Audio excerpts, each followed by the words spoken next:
Welcome to my classroom. I want to spend a little time today talking about writing. I don't know who to give the credit to, but somewhere in my educational wanderings I came across the quote, "If you want kids to write, you have to give them something to write about."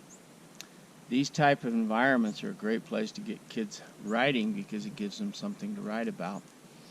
Depending on the age of your child or students, they have more ability, less ability, but a lot of the kids, as they get a little older, are hesitant to write because they don't think they are very good at it.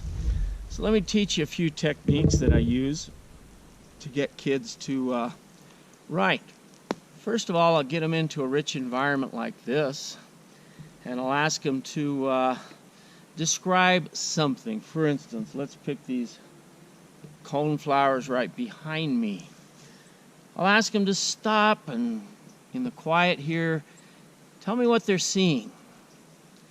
Are they still? And they'll say, no, they're moving. So I'll say, get your field journals out and let's write down. Coneflowers are moving. Can you think of a word that's more descriptive than moving? And I'll get kids giving me things like swaying. Good. The coneflowers are swaying. I only attack one idea, one word at a time.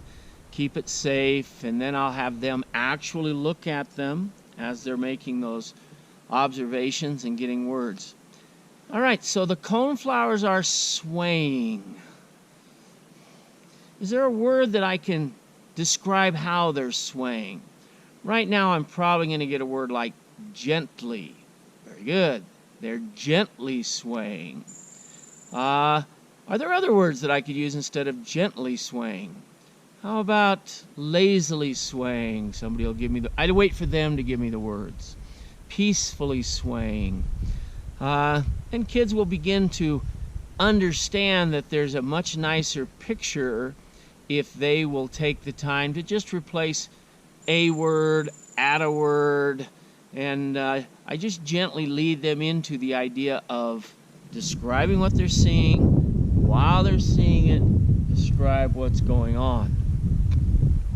The tree behind me there, how would you describe it? Whoa. It's very old. Not much left of it. Pretty decayed. And we'll put down these brief ideas. Very old, not much left of it, pretty decayed, and we'll slowly begin to put words around that. The biggest thing you want to do when you get kids out, and we'll have more videos on writing, using nature as your writing prompt, but the biggest thing to do is keep it so fun and easy and safe and peaceful for them that they're not intimidated by it. Whatever anybody contributes, if I've got a class sitting on this log and there are 6 or 8 kids sitting here, I try to elicit a response out of as many as possible. If they don't elicit a response, when they actually write in their field journal, I'll go around, and some kids will have written a paragraph and some kids are still just making lists of words. Perfectly all right. I take them from where they are and we build from there. So we'll have more ideas about writing in future videos, but that's a good place to start. Get them in a rich environment, work on one word at a time. It has to be something they're seeing, they're feeling, their senses are wrapped up in it, and keep it very, very safe. And if you're feeding them the words all the time, they're going to look to you rather than you pulling them out of them. I call that my Socratic method.